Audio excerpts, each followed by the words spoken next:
As time passed, more authors started penning their own parts to your story. Siblings, teachers, friends, and companions have all added to your book. Everything you have experienced right up to this moment, and significantly, how you have perceived everything that you have experienced, is bound together, attached to your identity and coded in your brain circuitry. Our stories are powerful. They define who we are and the way we conduct ourselves. They color the lens through which we view the world. Unconsciously, we can continue well into adulthood, letting others fill the pages while we sit idly by, or we can take ownership of our stories and challenge what has been written by others without our permission. Just as you might take a red pen and correct errors in a manuscript to refine and improve the story, so you can bring your own story to light and make the necessary corrections in your mind where you see errors that are holding you back.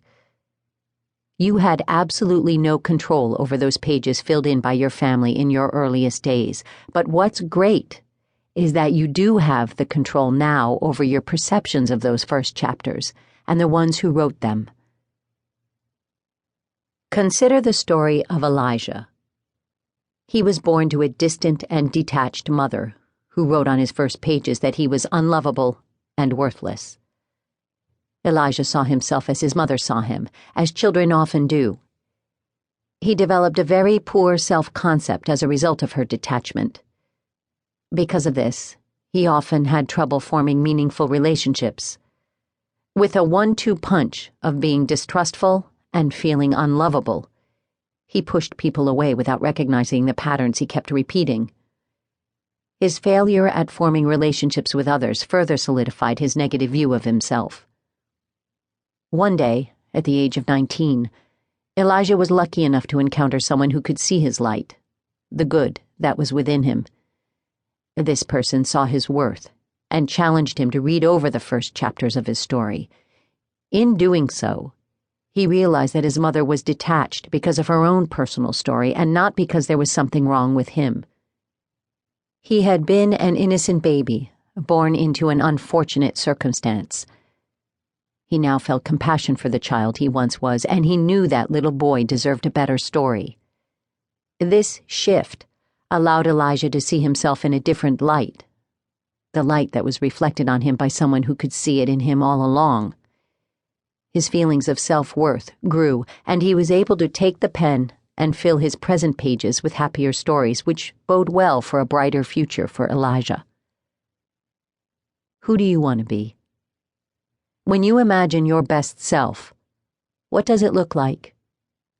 Like Elijah did, intentionally thinking about our own stories can help us understand why we think, react, and behave in the habitual ways that we do. Focused self-reflection about where we come from help us to understand ourselves, question our relationship patterns, and challenge our beliefs. This is the beginning of growth. Consider the following questions.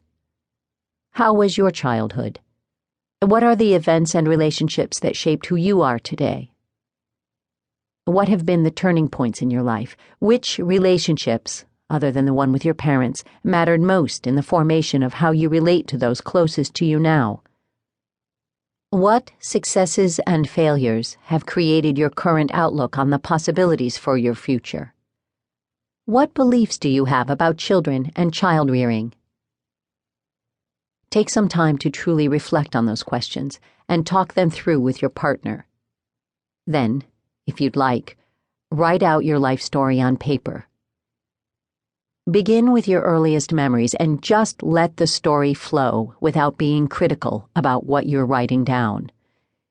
Include everything that you feel is relevant to who you are today and who you want to be, particularly concentrating on what influenced your current beliefs about relationships. Once you have your story written down, take a red pen or highlighter and mark the parts of your story that you feel need to be rewritten. The parts that you feel aren't serving you well in your quest to be the best partner and parent you can be. This is owning your story. You aren't denying your past or pretending that certain things happened when